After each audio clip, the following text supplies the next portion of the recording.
Soft, chewy, and perfectly flavored with plenty of spices, molasses, and dark brown sugar, these classic gingerbread cookies are perfect for Christmas. Hi, I'm Lindsay from Life, Love, and Sugar, and today we're making classic gingerbread cookies.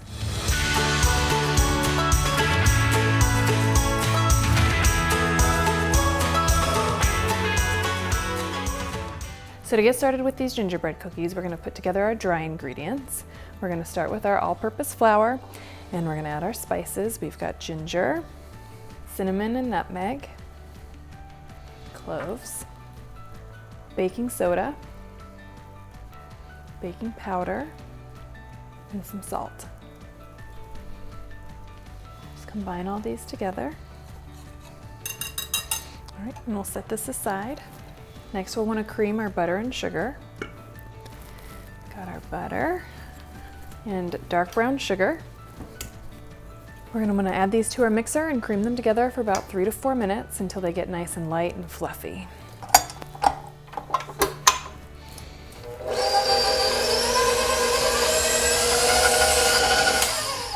Scrape down the sides and everything real quick just to make sure it's all getting incorporated.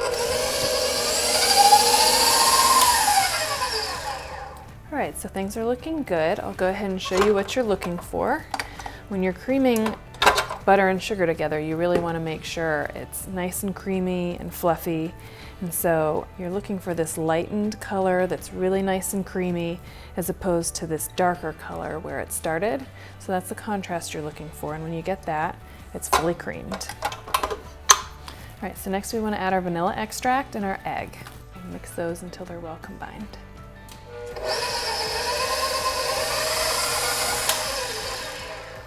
You may need to scrape down the sides of the bowl once or twice just to make sure it's all coming together.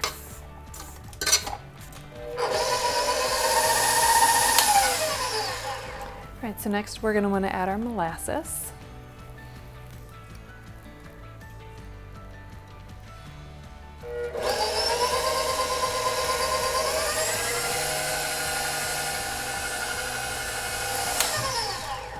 All right, the last thing we're going to do is add our dry ingredients.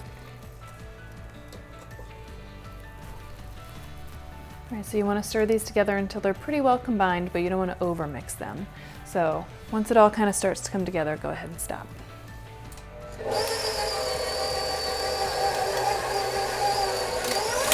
All right, so things are pretty well combined. We've still got a little bit of flour around the outside of the bowl. So now we'll just go ahead and use our spatula to kind of finish combining any remaining flour that needs to be mixed in.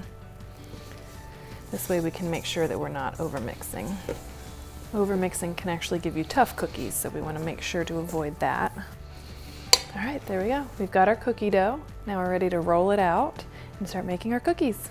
I like to use 2 pieces of parchment paper and roll the cookie dough out between that. So I'm going to show you how to do that. I think it's a lot easier than using your countertop. You don't have the mess of the flour. You're not adding flour into your cookies and changing the way that they're going to bake.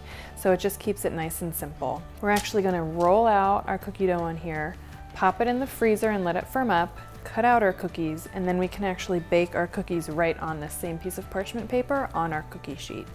Nice and simple. So let's get about roughly half of our cookie dough.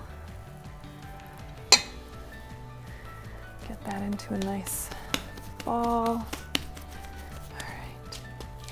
And kind of stretch that out into a little bit more of a log because we want to kind of take up most of this parchment paper. And then we're going to place our second piece of parchment paper over top.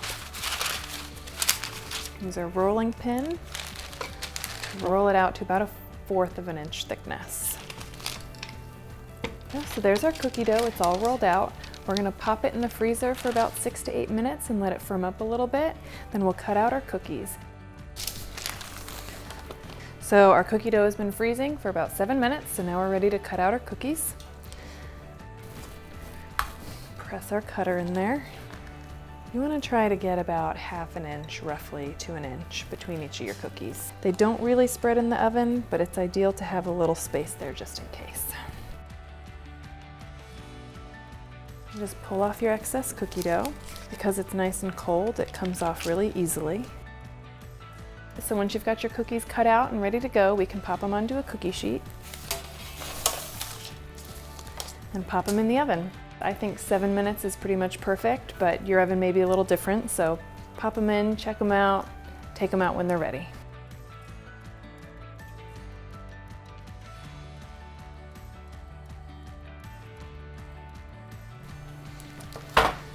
So now you want to let your cookies cool, and while they're cooling, we're going to make our icing. We're going to start with our powdered sugar, add some vanilla extract, a little corn syrup to help the icing keep its shine on the cookies, and then some water. It's going to be about 1 to 2 tablespoons. We'll start with 1 and then add more as needed. And we'll whisk it all together. It is going to seem fairly thick, and that's okay. We want it to be thick so that it stays on our cookies.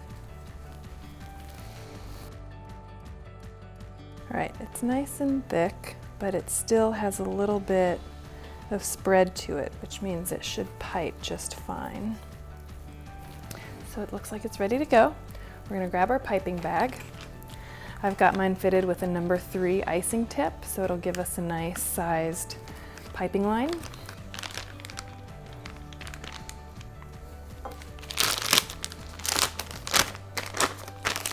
Once you've got your icing in your piping bag, you're ready to go. And from here you can decorate them however you like. You can ice them as kind of the classic gingerbread man, which is nice and simple, or you can do something more elaborate and get your kids involved. Whatever feels good to you, you go for it. I'm gonna go ahead and decorate them the classic way and start by adding their cute little faces. And then we'll add their buttons. When your cookies are decorated and dry, they're ready for your cookie tray to share with neighbors or even put out for Santa. They are so delicious, easy to make, perfectly spiced, and just a classic Christmas cookie. I really hope you enjoy them.